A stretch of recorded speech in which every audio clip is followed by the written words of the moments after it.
Hello, everyone. Welcome to the World Vape Show 2022. It's going to be a very interesting journey with us today. Today, we're going to be discussing the main subject that everyone is trying to have a question and answer for, which is basically related to the industry commitment on youth prevention and illicit trade through product conformity. As we all know, the vaping category is growing exponentially across the globe. So what we are going to discuss today is how can we as an industry work together to come to an understanding of how can we prevent the youth fast adoption of this category. At the same time, how can we really push back and mitigate the risk of the non-standards that are available across all the markets, which is leading to the illicit trade and cross-border flow. Joining us today in our discussion is a panel of experts in the industry. We have on my left Rebecca Haining, Head of External Affairs at BAT Middle East, South Asia, and North Africa. Mr. Robert Naous, Director at Relax International. And Mr. Muhammad Agrabawi, Director of ANZ International, Director of Affairs of ANZ International. I would like first, before we go into the discussion, I would like to ask Rebecca if she has any remarks or comments or any statement to start with. Thank you, Ziad. It's really great to be here today following the success of the World Vape Show last year. I'd like to thank the organisers and ANZ for having me speak on this panel and sharing my views on the industry's commitment to fight illicit trade and youth use through products conformity. BAT has been clear for many years that our business needs to be built on outstanding products and informed consumer choice, and a drive towards a risk-reduced portfolio, which is underpinned by world-class science. We have a clear purpose to build a better tomorrow by reducing the health impact of our business. This is characterised by providing current adult smokers and nicotine consumers with a wide range of innovative products with reduced risk potential compared to combustible cigarettes. In today's discussion, we will shed light on multiple issues being faced by the legitimate industry and how the illicit sector is playing a role to impact market dynamics in the vapor industry, resulting in a number of products on the market that may not conform to the applicable regulations as well as safety and quality standards. This becomes an impediment to the progress of tobacco harm reduction and creates misperceptions about the vapor category as well. Importantly, a large illicit sector also leads to losses in government revenue. More so, the widespread and unregulated availability of illicit vapor products may also result in youth access and initiation. As a company guided by strict guidelines on the marketing of these products, we fully support and abide by laws and regulations prohibiting the sale of our products to anyone under the legal minimum age. To drive change across the industry, we also advocate for minimum age laws of 18, where these aren't already in place, and for tougher penalties for those who breach them. I will be elaborating on some of the measures that we adopt to drive this agenda in a short while. We believe that to be successful, tobacco harm reduction strategies require communication with adult consumers so that they are equipped with the necessary information to make informed decisions on the products they consume. However, this must be done responsibly. All organisations in the industry should choose responsible ways of passing this information on to the adult consumer, ensuring that those under the legal age are not exposed to it. The information and communications should also have no youth appeal.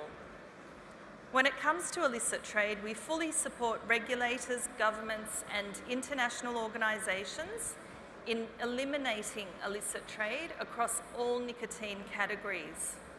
It's vitally important that governments establish workable tax regimes and economic policies that do not foster illicit trade. It is of equal importance that adequate enforcement activities are in place to tackle both the supply and demand of illicit products. So I look forward to further discussion today on the panel on these important topics. Thank you. Thank you, Rebecca. Robert, would you like to add anything? Yes, thank you, Ziad. Thank you, Ans, for organizing this panel. And I think our topic today is one that is not new. Everyone understands the gravity of illicit trade, especially when it's coupled with another equally important, if not more, risk, which is youth prevention. I mean, when you manufacture a product that is designed to be smuggled or counterfeited or even being the subject of contraband, you're not putting youth prevention at the core of what you're doing. You want this product to reach as many people as possible. So this problem leads to another yet more serious problem. And the responsibility here is not one that only governments need to tackle.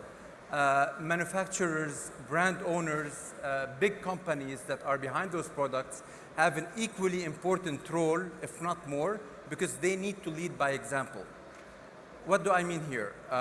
The relationship between the manufacturer himself and the supply chain relies on the brand owner. So when we talk about retailers, when we talk about business partners, those people look up to the manufacturer in terms of practices, how to sell this product, and everyone here is responsible in making sure that product conformity is adhered to and is respected.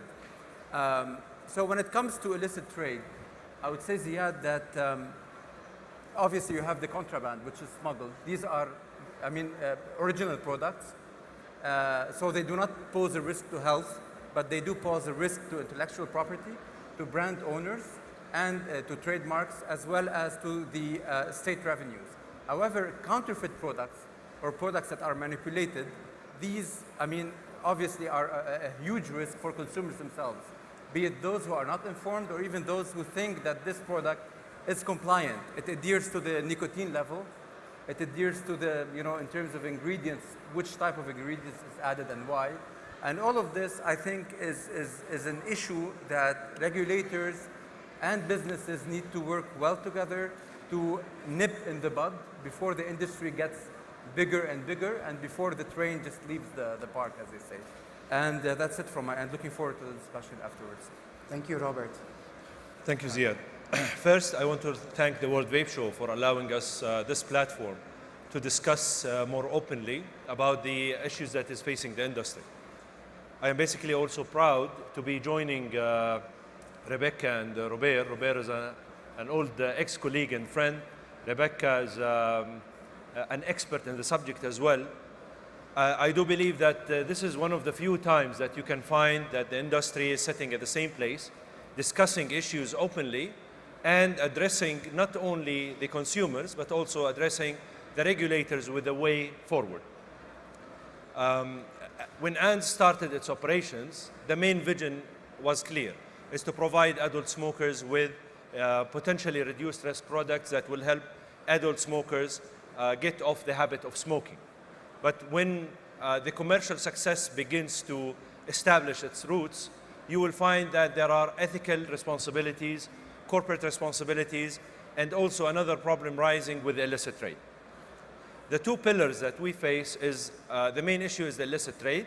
Illicit trade is mainly driven by the inconsistency of technical regulations between countries, and also with the aggressive fiscal treatment across mainly the region. It's not one country by country, but mainly the region is facing an aggressive treatment against e-cigarettes and electronic nicotine delivery solutions. And number two, we realize that there is a rising trend within the youth vaping issue.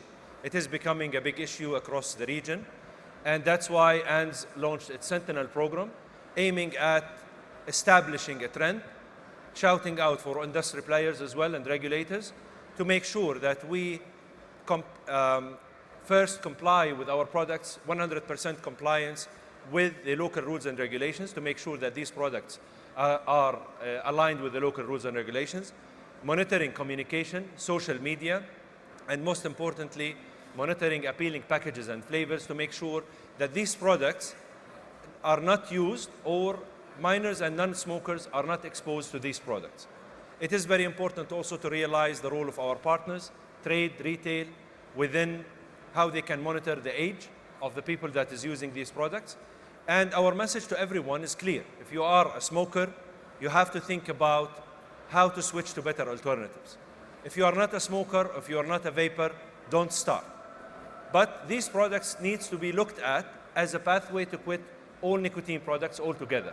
So it has to be looked at as a way that people will move from smoking cigarettes to these products and then moving out to from nicotine products altogether. Thank you. Thank you, Muhammad. I think you guys answered most of my questions. So, Okay, we're wrap it up. so you helped me out a lot. But every one of us here discussed about how to really push back or mitigate the risk on the youth adoption of the vaping itself. But what are the measures and actions that can be taken by the industry itself to be able to achieve that? Anyone wants to? If you don't mind, just referencing the Guardian program, which is a Relax initiative, the way we as a company look at youth prevention, Ziad, is that it should start from product design, product development, the way the product looks, how it functions, how the pack works, if you can open it easily or not, and if you have like cartoons on the pack or colorful animations that could help draw youth, all the way to sales and how sales are happening in terms of the contract that you do with a business partner, with a distributor, that they need to honor certain conditions in terms of how to sell your product, how to conduct age verification, and how to make sure that this product of yours only reaches adult smokers or intended audiences. And I think here, beyond what we as an industry are collectively doing, I think we need to do a bit more to highlight this to regulators and government officials. I mean, if I were a minister or an MP, I would be worried that, you know, this new line of product could be easy to access or appeal to youngsters or minors. So we need, I think, because especially us legal brands are doing a lot. So you have the Sentinel program, you have our program, the IT's program, and I think this puts us on a different level compared to small players. And I think that initially or gradually, this will weed out players that are not responsible in favor of the responsible ones. That's a very good one. Rebecca, do you have anything? Well, agree wholeheartedly with everything Robert has said, and I think, all of those factors are important in terms of ensuring the product itself has no youth appeal, but also the marketing around the product, that it's not appealing to youth. So there are two sides there. I would like to acknowledge, though, firstly, that the UAE government has instituted a very strong set of standards back in 2019. Now, these standards do cover some regulations around product labelling. So it is now imperative that every product on the market in the vapor category does state that it is prohibited to sell the product to anyone under the legal age, which in this country is 18. So I think that's been a really a fantastic step to have a solid set of regulations and a solid set of standards for all industry participants to adhere to. I think equally important, though, is that there is a level of enforcement with any set of regulations. So we can see this globally. I think the types of things we're talking about are happening in many, many parts of the world. And so if we can, the one big thing that will make a difference is to make sure that when solid sets of regulations are put in place, that there's enough enforcement around them to make sure that all players are expected to act in accordance with the standards, and this helps the safety and quality standards generally of the vaping category and protects consumers. Thank you, Mr. I agree with everything that has been said, but it is very important also to note that this is not a one a one entity effort. If you look at it, it's not the industry, it's not the government, it's not the media, it's not civil society, it's all of them. So if you would imagine the ideal situation for a youth prevention plan, it would be the right regulation in place to protect minors, but at the same place, making sure that you are communicating with adult users and you are communicating with the society to tell them what are the pros and cons of these products. It is also said that these products might contain the harm, but people never said about the harm reduction technique that is there. At the same time, companies are taking a stand. BAT, Relax, and more companies are jumping in as legal brands to talk about pros and cons of these products.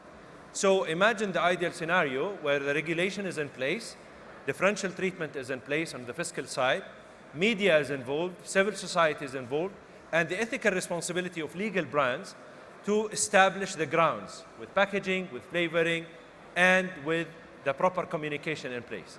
That is a responsibility for everyone.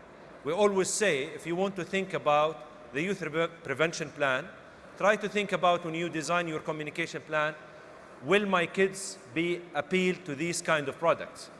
Are they going to be attracted to e-cigarettes? If yes, then you have to think twice before publishing that kind of ad. That's why monitoring social communication, social media, and communication needs a collaboration of everyone to put that practice in place. Thank you, Muhammad. It's a very good point. Actually, which comes to our next question, which is also kind of related to what you're discussing. It's mainly related to the standards. We do have a standard here in UAE, a standard of conformity, and it's very clear. And it's a very good one, very well studied. However, there are so many standards across all the countries. Also, there are countries without any standards. So how do we deal with this situation? Because that is actually creating the illicit trade, and that is actually creating the cross-border.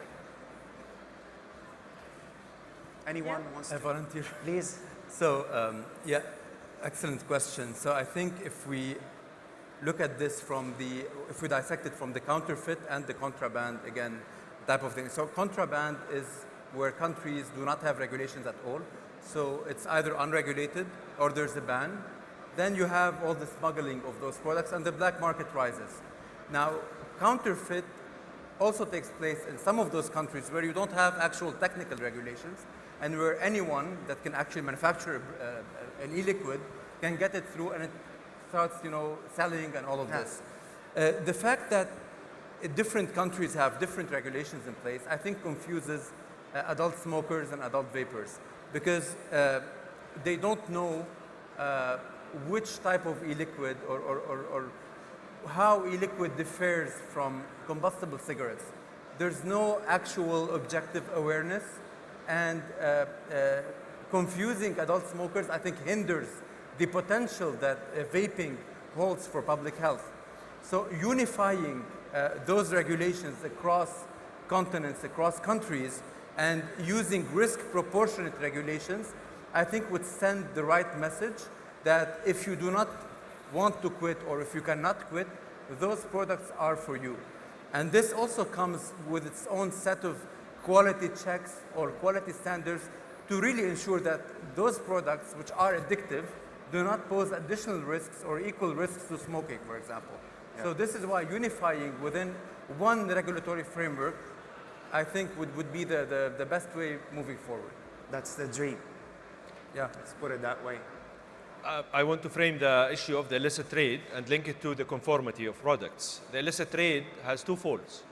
So one fold is that the loss of government revenues and the loss of investment, and the companies that is putting up, the legal companies that is bringing in legal products into the markets are losing money, and the government is losing from its state budget because of the loss of excise tax, VAT, and custom duties. That's one fold. But the other fold, that these products that is coming on an illicit manner to the markets, most probably they will not be verified, tested, and accredited by any labs or notified bodies or a standard and metrology. So if you look at the UAE as an example, UAE started with the regulation, with the testing, with the clear-cut regulations. Other countries that is not regulated are facing the issues of that you don't really know what kind of products that is bringing in their countries. and the other thing, the consumer themselves are not able to use the product that is of a high quality. Comes the question of harm reduction. We're not saying that these products are 100% zero risk, or these products are 100% healthy. That is true. This is the kind of misinformation that people are trying to promote. We are clear about that these products contains chemicals, but it is less than 90 to 95% less harmful than combustible cigarettes, as per Public Health England as an example. But if you want to have a product conformity body, technical regulation, testing, verification, you make sure that you protect the government revenues, you reduce the illicit trade, and you make sure that the products used within these countries are verified, tested, and accredited. And also, shops, people that is dealing with illicit trade, they do not have anything that restrain them or refrain them from selling these products to minors or underage people. So it's a multifold issue, starts with conformity, and it ends with youth use or youth vaping as well.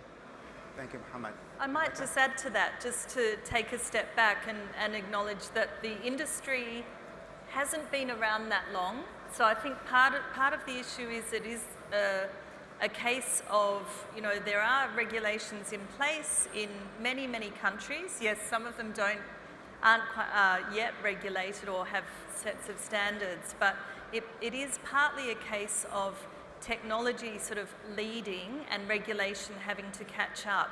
So I think naturally over time we might see some convergence of some of these standards and regulations as sort of a normal set of standards or ideal set of standards is formed.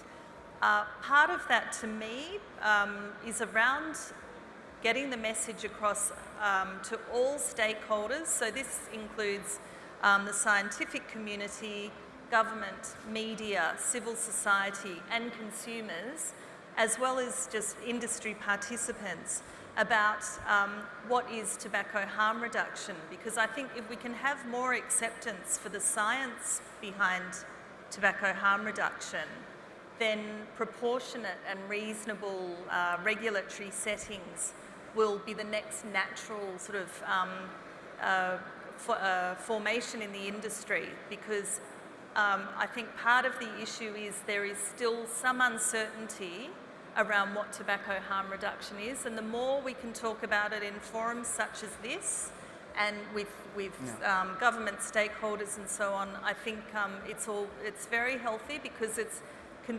educating people on the science. And what we've always thought when it comes to these regulations is that facts must lead the debate, and that's going to lead to some sensible outcomes. Thank you, Rebecca. I think there's also one important subject that we have not actually, we probably honed on to when we discussed it, but I wanted to hear your views on the flavoring ban that is happening in China and USA. What are your views on this subject? And do you think this will also positively impact, or it will reduce the consumption of vaping in general? I'm happy to jump on that one first. Please. So look, as I just touched on tobacco harm reduction, it's I guess a massive part of tobacco harm reduction is to make sure that current adult smokers have available to them a range of nicotine products, less risky alternatives that are appealing and that are satisfying to them. So the whole point in tobacco harm reduction is to encourage smokers to switch from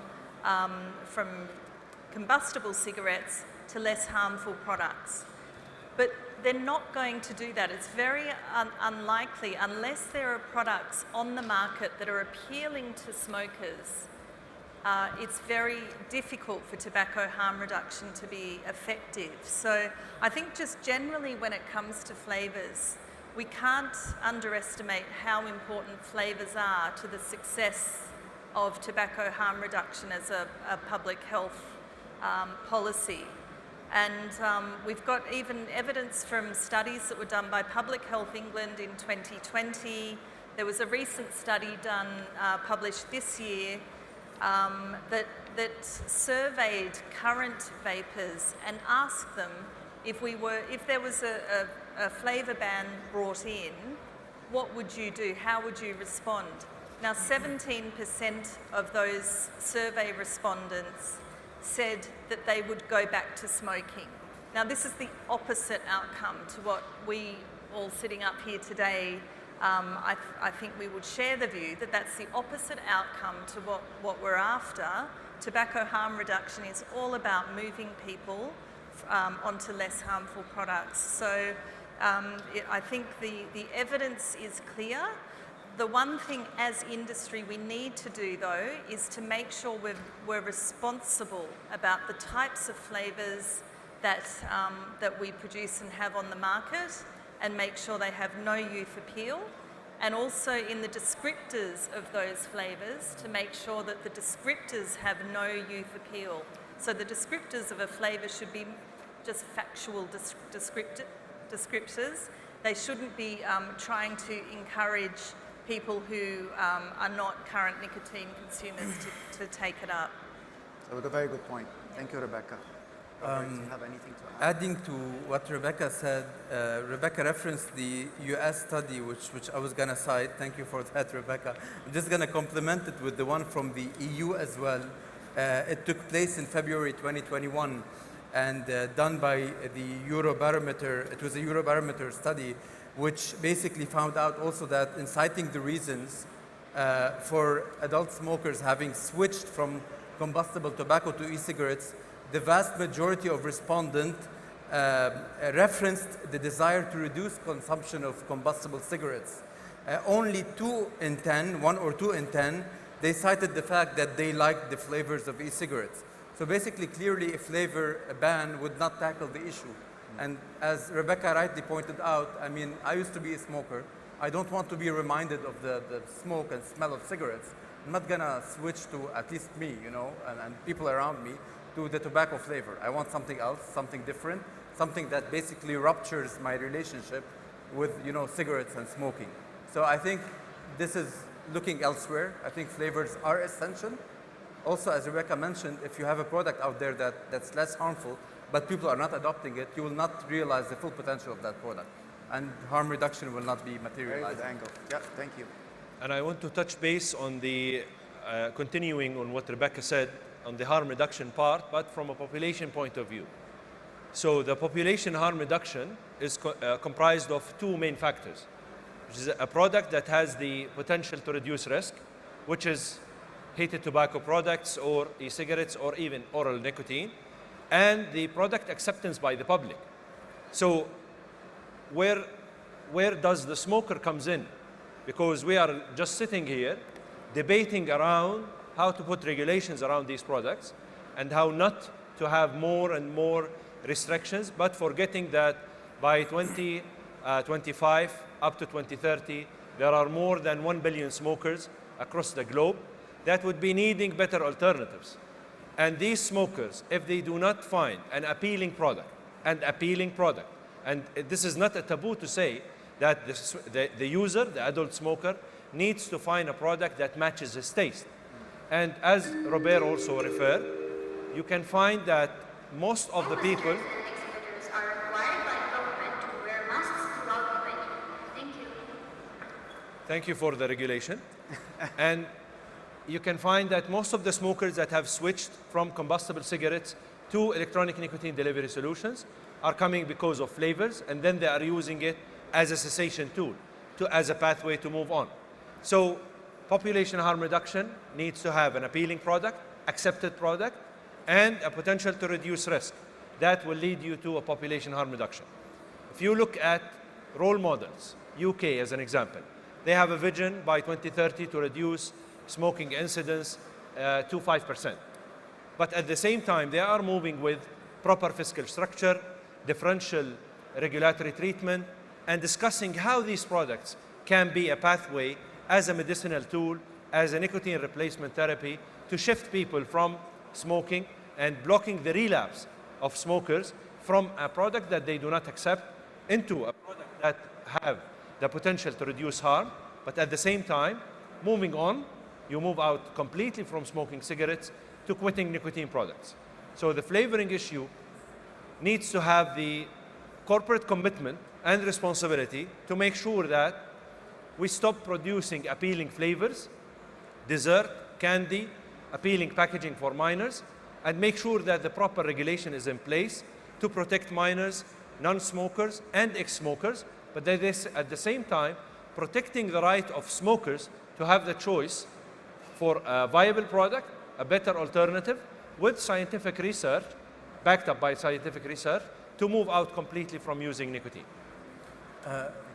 Thank you, Muhammad. One last point is that if smokers who do not find their flavors switch back to actually combustible cigarettes, some of them will go to the black market. And this will further exacerbate the illicit trade issue. If I can't find my flavor legally in an actual tobacconist maybe or something, or it stops selling, I will go elsewhere.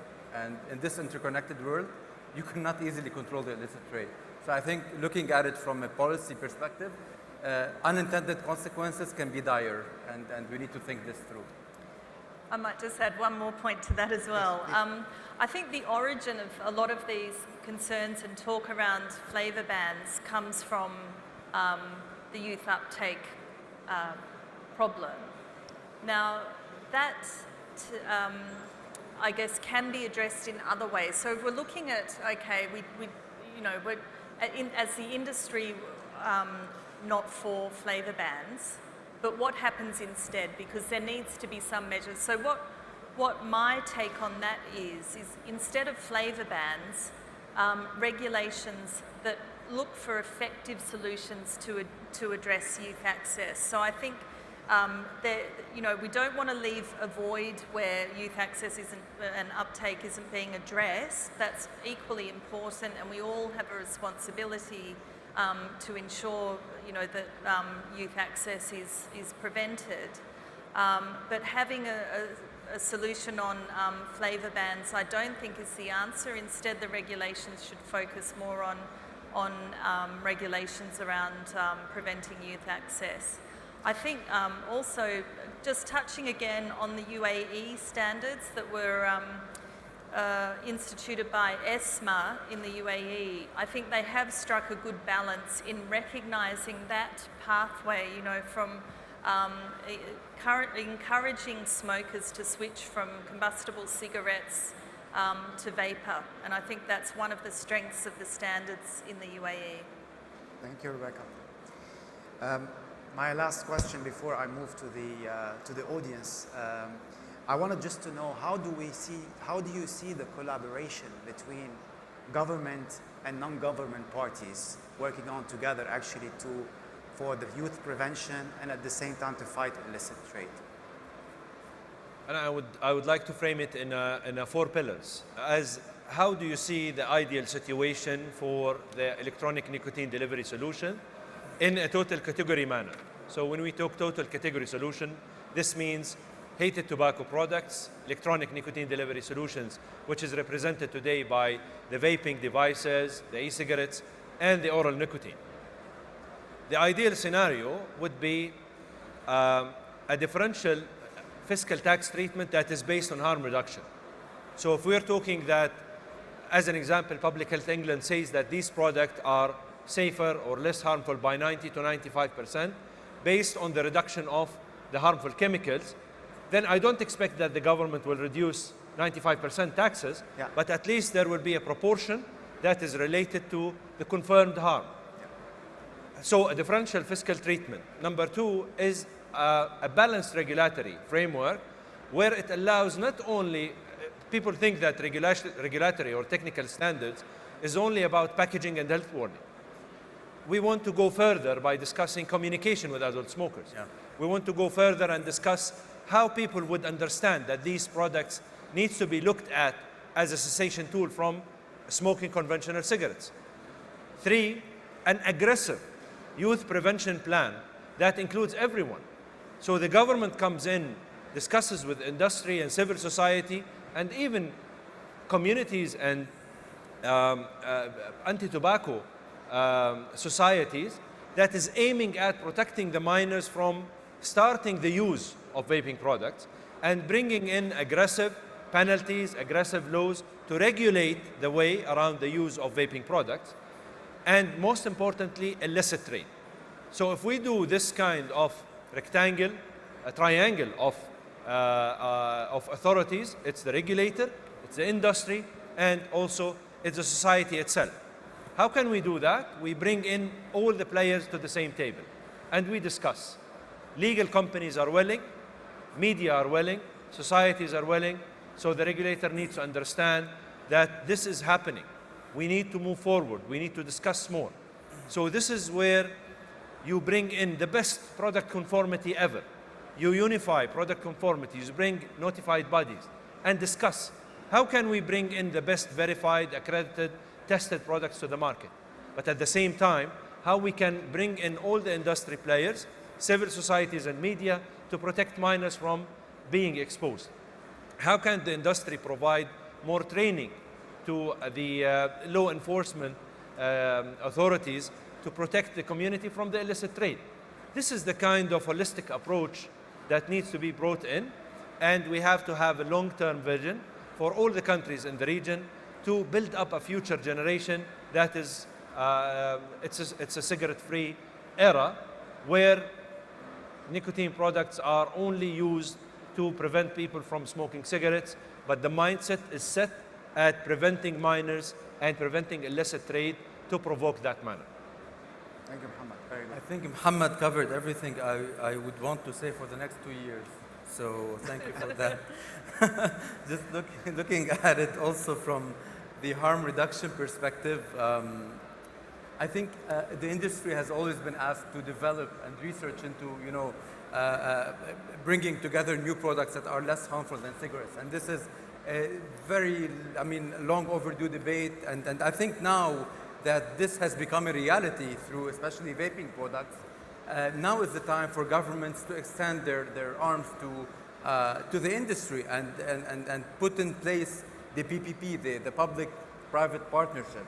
Harm reduction is as old as when cars were invented and seatbelts were introduced to minimize the risk of accidents. And then you have a sunscreen, to prevent you from, or to protect you from skin cancer at the beach, all of this. So why not adopt it, when it comes to tobacco, cigarettes, which everyone knows is the most harmful way of consuming nicotine.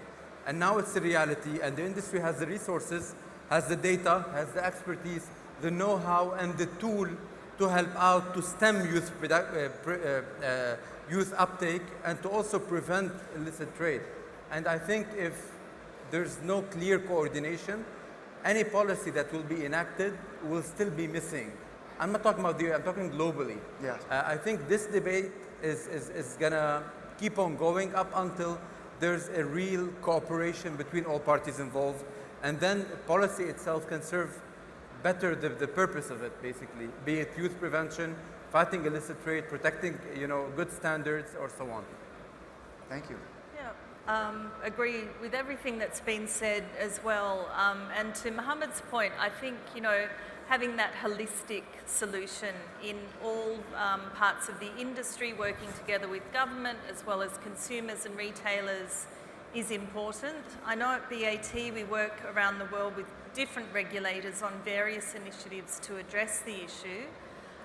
But I think also one thing, just from a manufacturer perspective, across the supply chain, usually these supply chains can be incredibly complex. So when we're looking at how we as the industry operate and help to prevent youth access and also illicit trade, one of the things is we need to ensure our supply chain. So one important aspect of this is having the right frameworks in place to do that as organisations. And I know Robert and Mohammed have both outlined what their companies are doing. At BAT, similarly, we have international marketing principles as well as youth access prevention guidelines that we adhere to strictly. But it's not just for BAT employees. This is across our entire supply chain. Any third-party producers we work with, We have very serious conversations with distributors. We do the training for retailers. So it's just hitting all those touch points within industry to make sure that, you know, we're addressing the demand side, the supply side, and then if we can bring it all together by having those conversations with government, I think that's the next step that needs to take place in more places than it is currently. And I think we can then start really making some inroads into the issue.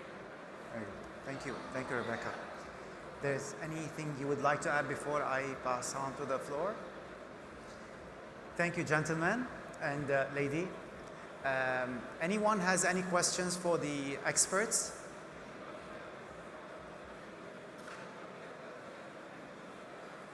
No question? Can you please pass on the mic? Thank you.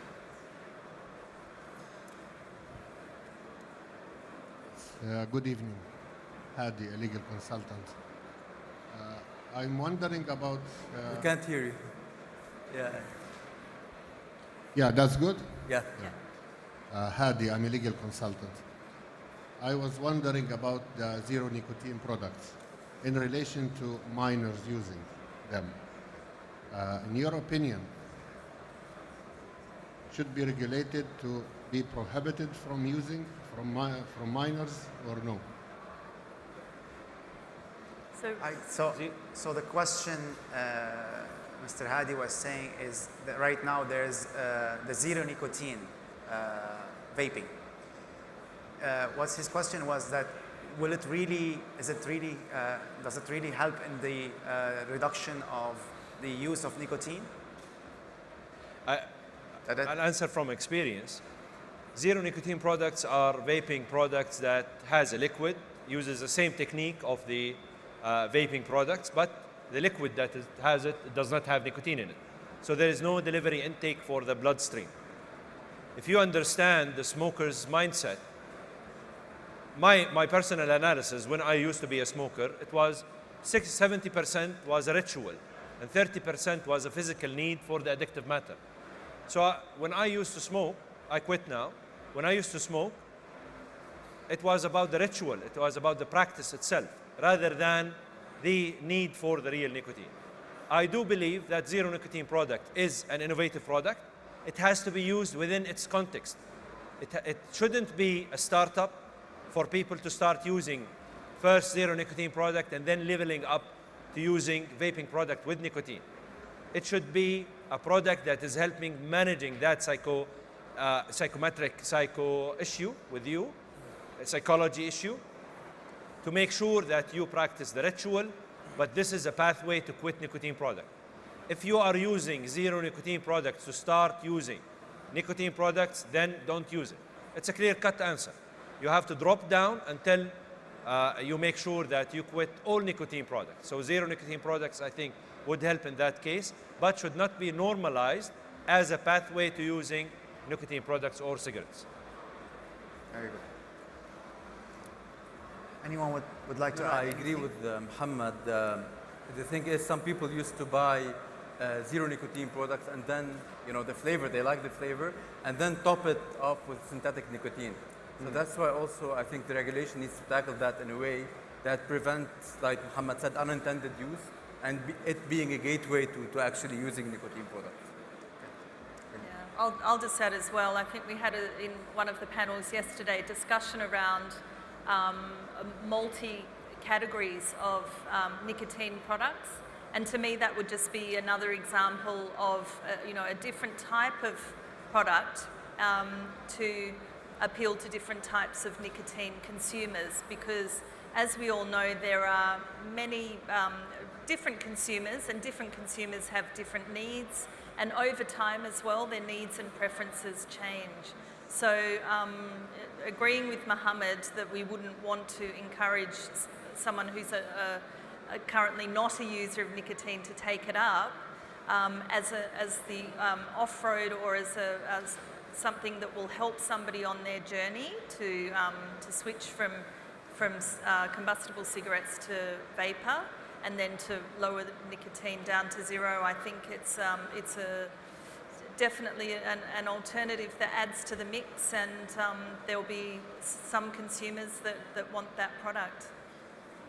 Thank you, Rebecca. Any other questions from the audience?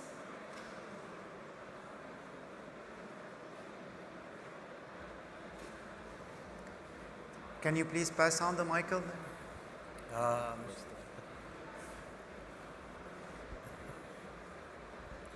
Hello. Considering the age of the industry is relatively young, accessing an updated information with the scientific facts about the product is a bit tricky. How can the industry support creating a media center that is updated about the research and the statistics that have been being published about the industry? Anyone wants to answer this question? I think that's an amazing idea, to be very honest, because today most of the industry players, they share mostly the same approach towards addressing issues, whether it's directed to regulators. We know better how to address regulators and how to frame the cases, but nobody is providing at least a unified channel for the media, for the users, for the consumers, even for the parents to understand what is the risk, what is the pros and cons, how can I know more about the category itself, and why should I use this product and not this product, and how this media outlet should be at least monitored by a third party or a neutral side to make sure that this is an informed channel, this is a transparent channel that delivers the right information. I think it's an amazing idea. Maybe we come up with something with this kind of suggestion, at least to bring up the information, the scientific data within the same place. It is not available today. It is available individually by companies, but I think that would be a great idea. Thank you for that. Very good idea. Any other questions?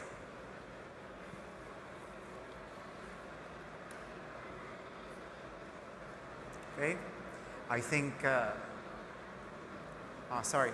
Can you please pass on the mic to the gentleman on the right side, please? Thank you. I just want to add into what Mr. Ali mentioned just now. In terms of the information, it's actually quite widely available on many of the websites. We have, like, for example, tsr.net, and I believe in many of the industry own websites, they have these companies publish information. For example, for BAT, there's BAT Science, and I believe the same for many other. So what I'm trying to say is the effort is clear that all these published information is made transparent to the best possible. My comment is, for those who are using this information, they need to make sense of this information, because as the science is getting more scientific based led, it can be not easily understood by many other different stakeholders, right?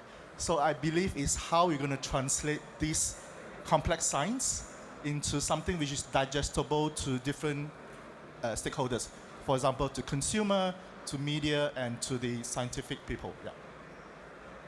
Thank you. Any other questions? Or feedback or comment? Okay, I think that's a wrap.